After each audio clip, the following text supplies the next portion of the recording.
বন্ধ করতে হবে। শ্রমিকরা যে টাকা বর্তমান বেতন পায়, এই টাকা দিয়ে শ্রমিকদের সংসার চলতে অনেক কষ্ট হয়। এই গার্মেন্ট সেক্টর বা এই শিল্প কারখানা দিয়ে বাংলাদেশের রেমিটেন্স কিন্তু আসে 80%। অথচ আমরা শ্রমিকেরা এই এটা থেকে বঞ্চিত হই, বারবার আমরা শ্রমিকেরা লাঞ্ছিত হই, আমাদের শ্রমিকদের অধিকার থেকে আমরা বঞ্চিত হই।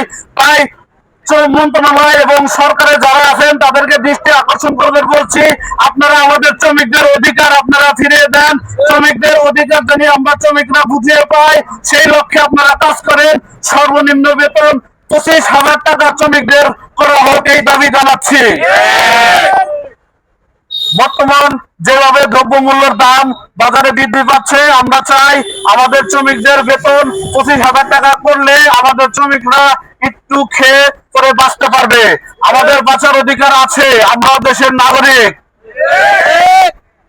যেভাবে কথায় কথায় গার্মেন্টস মালিকেরা ফ্যাক্টরিতে তালা মেরে দেয়, গার্মেন্টস মালিকেরা শ্রমিক ছাঁটাই করে, এগুলো বন্ধ করতে হবে।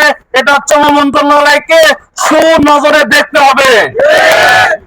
কারণ আজকে একটা ফ্যাক্টরি যদি তালা মেরে দেয়, সেখানে কর্মস্থল যে লোকগুলো আছে তাদের কি অবস্থা হবে, তাদের পরিবারের কি অবস্থা হবে, তারা বাধ্য হয়ে কিন্তু আন্দোলনের রাস্তায় নামবে।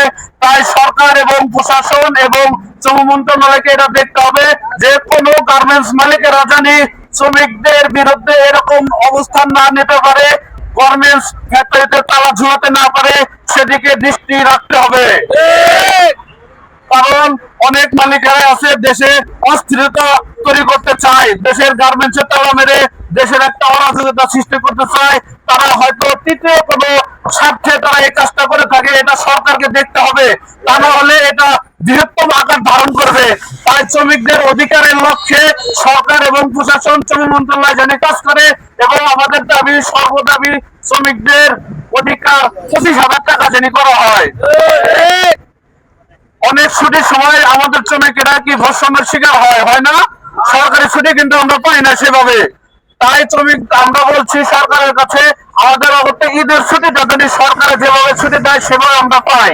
কারণ সরকারের ছুটি পাই অনেক বেশি, আমরা শ্রমিকেরা সামান্য ছুটি পাই, এই নিয়ে অনেক জায়গায় গন্ডগোল হয়। তাই এটা বন্ধ করতে হবে, সরকার থেকে ডিসিশন নিতে হবে। ঈদের ছুটি যদি সব একভাবে হয়, এখানে যেন কোনো বৈষম্য হয় না। এমনিতে আমরা বছরে কোনো ছুটি পাই না, কিন্তু সেভাবে সামান্য কিছু ছুটি পাই, সেটাও যদি কাটছুট করে মালিকেরা টাকা দিয়ে ভিডিও টাকা দিয়ে তারা যদি ধামাচাপা দিয়ে, তারা এটা দেখতে হবে। আমাদের শ্রমিকদের অধিকার শ্রমিকদের ফিরিয়ে দিতে হবে।